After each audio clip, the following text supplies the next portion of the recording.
دا په خوست کې هغه لسګونه ځایي بېوزله او غریب کسان دي چې د کډوالو لپاره د ملګرو ملتونو د لویې کمیشنرۍ یا یونیسیار لخوا ورته د ژمنیو توکو د رانیولو په خاطر نغدي مرسته ورکول شوه.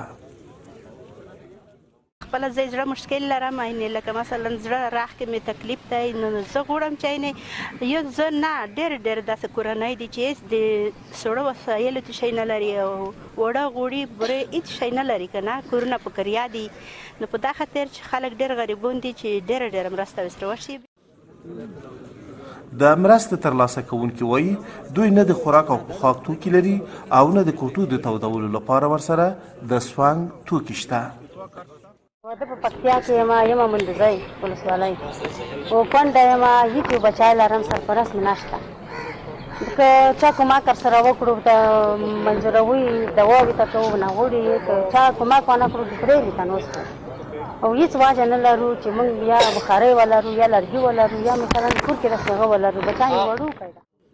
که څه هم یونیسیار څو ځلې مخکې بېلابېلو خلکو سره د ژمنیو توکو او نغدو پیسو مرسته کړې، خو دا ځلې مرسته د خوست له ځایي غریبانو سره وه.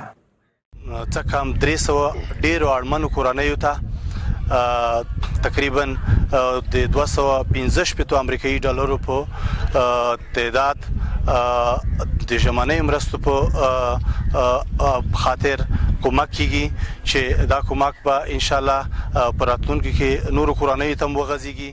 پر افغانستان د طالبانو له واکمنېدو راوروسته په دغه هیواد کې لوږه، بیکاري او اقتصادي ستونزې ډېرې شوي او نړیوالې ټولنې هم د ناوړه وضعیت ته په کتو له افغانانو سره بشري مرستې پیل کړي، خو د شویو مرستو اندازه لږه بلل شوې ده.